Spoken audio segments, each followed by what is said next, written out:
The first time Liam Carter met Ava Reynolds, she was standing on top of a picnic table, declaring war. "I'm not getting down," she said, arms crossed, chin lifted in defiance. Liam, 10 years old and entirely uninterested in playground politics, squinted up at her. "You're gonna fall." "I'm not," she insisted. "You will." "I won't." "You will." She narrowed her eyes. "You're annoying." "You're going to fall," he repeated calmly. And then she did. Not dramatically, just a slip, a stumble, and a quick drop onto the grass. Liam didn't laugh. He simply held out his hand. "I told you."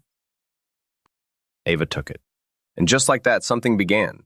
They became inseparable in the way only childhood allows. Afternoons turned into rituals. Bike rides down winding streets, shared snacks, whispered secrets under porch lights.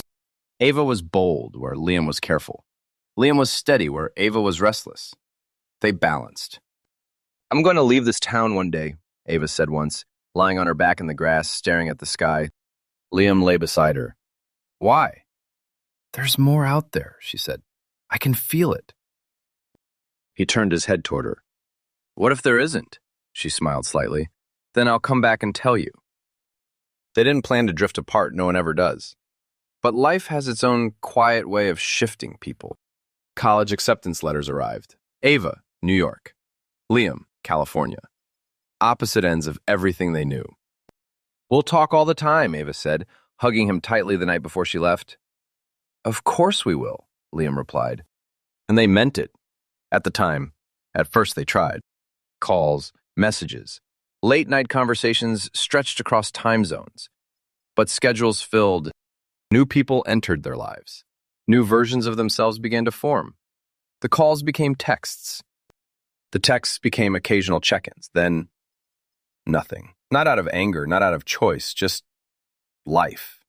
Years later, in a crowded convention hall in Chicago, Liam adjusted his name badge and scanned the room. He hated these things. Too many people, too much noise. He turned and saw her. At first, it didn't register. Just a familiar face in a sea of strangers. Then, recognition hit like a breath stolen. "Ava?" She turned. Their eyes met. And for a moment, time folded in on itself. "Liam," she said, her voice a mixture of disbelief and something softer. He smiled slowly. "You still stand your ground when you shouldn't?" She laughed. And just like that, they were 10 again. They talked for hours. Coffee turned into dinner. Dinner turned into a long walk through the city streets, lights reflecting off glass and pavement. "You look different," Ava said, studying him. "Better or worse?"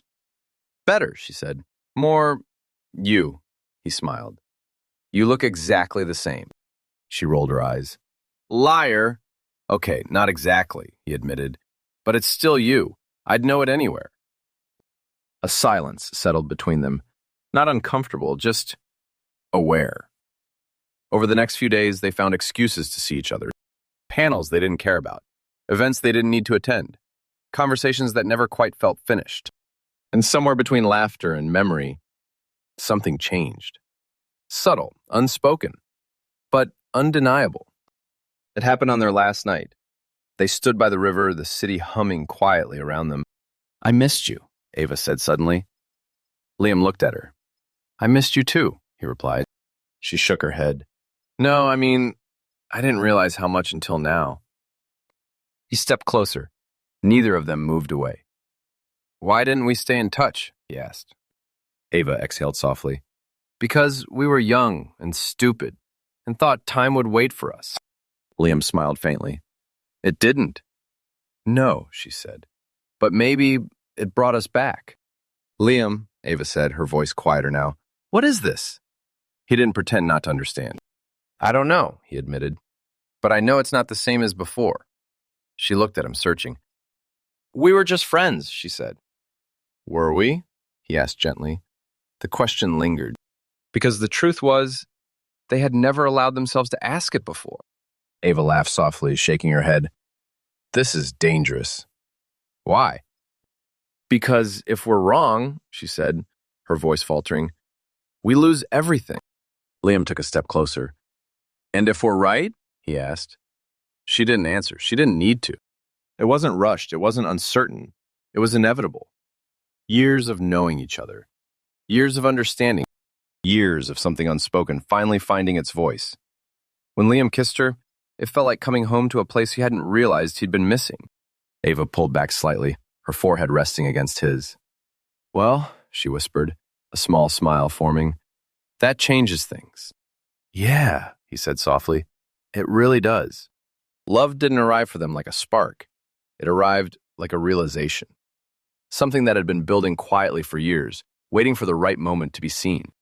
They knew each other's histories, their fears, their habits, their silences, and now they knew each other in a new way.